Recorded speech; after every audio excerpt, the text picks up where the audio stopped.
Misuse of divine gifts, talents. BD number 8660. October 31 th 1963, don't believe that you can revoke my eternal order with impunity, don't believe that you will benefit from an action which contradicts my lawful order. And this will always be the case if you wrongly use the gifts you receive as a human being, which therefore trigger functions in you, which prompt your will into becoming active. The human being is intricately structured. He is a work of creation which testifies to my love, wisdom and might. All his functions are meaningful and can only have been devised by a creator who is unsurpassable in his wisdom. Merely the physical complexion differs, so that not all people have the same abilities at their disposal, and their will to make use of them is either weaker or stronger. Thus people are differently talented in their skills and intentions. They are also permeated by my strength differently, because it depends on the person's will whether he requests my strength, which is always at his disposal, or whether he only uses his vitality, which also flows to him at a weaker or stronger rate in a natural manner.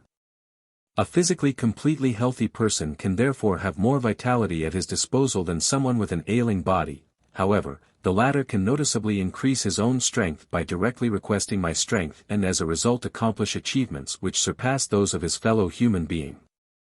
And thus talents are also given to people which likewise express themselves in different ways. All these talents are gifts from me, gifts of grace which the person should use correctly in his earthly life by being of service to his fellow human being again to the best of his ability, for he will want to develop his talents to either do good or to instill pleasure, providing the person always lives within divine order. Yet everything of a divine nature can also become distorted through my adversary's influence. For he will leave no stone unturned in order to revoke the divine order. Consequently, the more enslaved a person is by him, the more the adversary can succeed in destroying his belief in a God, the more he can also influence him into wrongly cultivating the abilities, these talents, which rest dormant within him. He will remove his sense for everything pertaining to divine order, he will want to destroy that natural harmony. He will always think, want and create such that it will contradict this order, the harmony. Then the person's thinking and feeling will become confused through the adversary's influence. And then distorted images will appear regardless in which field a person works. People will think wrongly and put their thoughts on paper, so that writings will arise which do not benefit other people, which present entirely wrong conclusions, and which are unable to satisfy a reader who still moves within the divine order. And only the adversary's followers will affirm and accept them. Yet their souls will gain nothing, instead they will even lose that which they possess. And thus, through the adversary's incentive the most varied talents will be misused. What they will then call into life will only ever be distorted images of what I give to people for their happiness. The functions of hands, eyes and ears are being misused with inharmonious and distorted consequences, for they are being led by the one who is against divine order, against that which is perfect, and who also induces people to be actively against me by producing works which testify to anything else but to the divine gifts the human being received. On the contrary, they originate from a sphere where everything has left the order.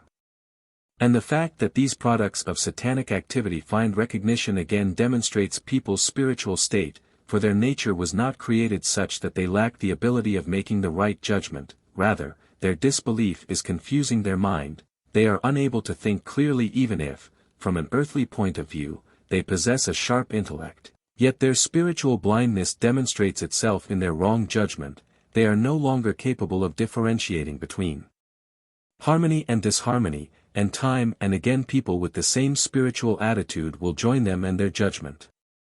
And this distortion of creative products is merely a sign of immense spiritual confusion, an obvious sign of my adversary's activity and therefore also a sign of the near end, for the soul's full maturing is no longer assured where almost nothing is within divine order anymore. All my creations testify to wisdom, love and omnipotence, and these must also be recognizable in human work and activity. Everything must radiate harmony and soothingly touch the human being's soul which is devoted to me. But anyone who is still distant from me due to his wrong attitude towards me, due to disbelief or his belief in error will also lose the right sensitivity for any harmony because his soul still belongs to the one who is my adversary. Amen.